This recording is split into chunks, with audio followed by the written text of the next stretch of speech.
Assalamualaikum warahmatullahi wabarakatuh. Saya Nanda Zawa Pramestia dengan NIM 23851500036. Pada video kali ini, saya akan membahas salah satu tokoh penting dalam sastra diaspora Arab, yaitu Mikhail Naimi. Ia ini dikenal sebagai penyair, novelis, kritikus sastra, dan filsuf yang memberikan kontribusi besar bagi pembaruan sastra Arab modern. Nah, bersama tokoh-tokoh seperti Khalil Gibran, ia ini menjadi pelopor gerakan sastra mahjar atau sastra diaspora Arab di Amerika. Kalian mau tahu kisah selanjutnya tentang Mikhail Naimi? Mari simak video berikut ini. Oke, di sini saya akan menceritakan sedikit biografi beliau. Mikhail Naimi lahir pada tahun 1889 di Baskinta, Lebanon. Sejak kecil, ia menunjukkan minat yang besar terhadap pendidikan dan sastra. Ia belajar di sekolah Rusia di Lebanon, kemudian melanjutkan pendidikan di Nazaret, Palestina, dan Poltava, Rusia. Pengalaman belajar di Rusia membuatnya sangat akrab dengan sastra Rusia, terutama karya-karya Tolstoy dan Dostoyevsky. Nah, pada tahun 1911, ia ini berimigrasi ke Amerika Serikat. Nah, di sana ia menempuh pendidikan di Universitas Washington dan memperoleh gelar dalam bidang hukum dan seni. Nah, pengalaman hidup di berbagai negara membentuk pandangannya yang luas yang mengenai manusia, budaya, dan sastra. Selanjutnya, Mikhail Naimi juga merupakan salah satu tokoh utama gerakan Mahjar, yaitu gerakan sastra yang berkembang di kalangan imigran Arab yang tinggal di Amerika pada awal abad ke-20. Nah, gerakan ini bertujuan untuk memperbarui sastra Arab agar lebih dekat dengan kehidupan manusia dan lebih bebas dari aturan klasik yang kaku. Nah, bersama Khalil Gibran dan beberapa sastrawan Arab lainnya, Mikhail Naimi ini mendirikan organisasi sastra bernama Al-Rabitah Al-Qalamiyah atau Pen Language di New York. Nah, dalam organisasi ini, Gibran menjadi ketua, sedangkan Naimi ini tuh menjabat sebagai sekretaris dan kritikus utama. Nah, organisasi tersebut berperan besar dalam lahirnya sastra Arab modern. Nah, di sini juga ada salah satu karya penting Mikhail Naimi, adalah buku kritik sastra Al-Grilbal atau Ayakan. Nah, dalam buku ini, ia mengkritik sastra Arab lama yang dianggap terlalu formal dan kurang memperhatikan kehidupan manusia. Ia menekankan bahwa sastra itu harus menyentuh hati manusia dan mencerminkan realitas kehidupan. Selain sebagai kritikus, Naimi juga menulis puisi, cerpen, novel, dan karya filsafat. Nah, karyanya yang paling terkenal adalah The Book of Mirdad, sebuah karya spiritual yang membahas kehidupan, cinta, kebijaksanaan, dan hubungan manusia dengan Tuhan. Karya ini membuat namanya dikenal secara internasional. Oke, selanjutnya ada karakteristik karya dari Mikhail Naimi. Nah, karya-karya Mikhail Naimi ini memiliki beberapa ciri khas yang membedakannya dari para sastrawan Arab pada masanya. Yang pertama, karya-karyanya banyak mengangkat tema kemanusiaan, spiritualitas, dan pencarian makna hidup.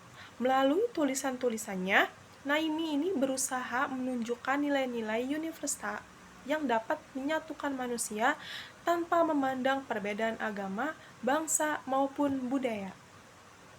Nah, yang kedua, ia menggunakan bahasa yang sederhana, jelas, dan mudah dipahami, tetapi juga mengandung makna yang mendalam.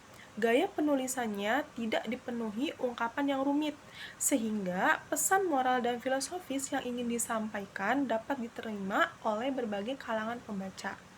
Nah, yang ketiga, karya-karyanya mengajak pembaca untuk merenungkan berbagai persoalan kehidupan, seperti cinta, kebebasan, kebahagiaan, penderitaan, serta hubungan manusia dengan Tuhan.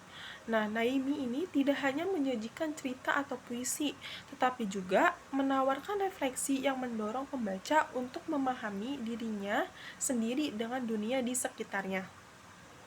Nah, selain itu, Naimi juga berperan penting dalam perkembangan sastra Arab modern melalui pengenalan unsur realisme. Ia menggambarkan kehidupan masyarakat secara lebih nyata, kritis, dan objektif, termasuk berbagai masalah sosial yang terjadi pada zamannya. Nah, melalui pendekatan tersebut, ia mendorong para penulis Arab untuk keluar dari pola sastra tradisional yang cenderung terbatas pada tema-tema klasik. Nah, berkat pemikirannya, inovasi dan kontribusinya yang besar terhadap perkembangan sastra Arab modern, Mikhail Naimi ini dikenal sebagai salah satu pelopor modernisasi sastra Arab pada abad ke-20. Karya-karyanya tidak hanya berpengaruh di dunia Arab, tetapi juga mendapat perhatian luas di tingkat internasional karena nilai kemanusiaan dan spiritualitas yang terkandung di dalamnya. Nah, selanjutnya di sini juga ada kontribusi terbesar Mikhail Naimi terhadap sastra Arab. Kontribusi terbesar Mikhail Naimi adalah memperbarui cara pandang terhadap sastra Arab. Ia membantu menggeser fokus sastra dari aturan bahasa yang kaku menuju perhatian pada manusia, emosi, dan kehidupan nyata. Nah, pemikirannya memberikan pengaruh besar terhadap perkembangan sastra Arab modern hingga saat ini. Nah, selain itu, melalui gerakan Mahjar dan Pen Language, ia membuktikan bahwa kehidupan di perantauan tidak menghilangkan identitas budaya, melainkan dapat menjadi sumber kreativitas dan pembaruan sastra. Oke, selanjutnya yaitu kesimpulan.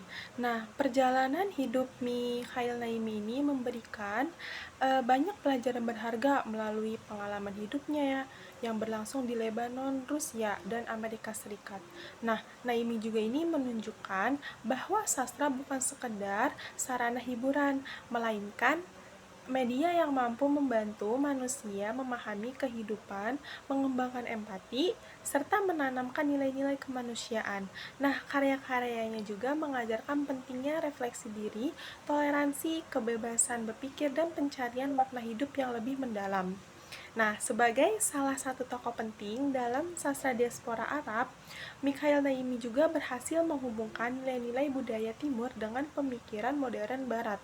Nah, pengalaman lintas budaya yang dimilikinya memperkaya pandangannya dan tercermin dalam karya-karya yang bersifat universal, sehingga dapat diterima oleh pembaca dari berbagai latar belakang. Melalui tulisan-tulisannya, ia mendorong pembaruan dalam sastra Arab dengan menghadirkan gaya penulisan yang lebih sederhana, realitas, dan dekat dengan kehidupan masyarakat. Oke, sekian video saya pada kali ini. Terima kasih. Kurang lebihnya mohon maaf. Wassalamualaikum warahmatullahi wabarakatuh.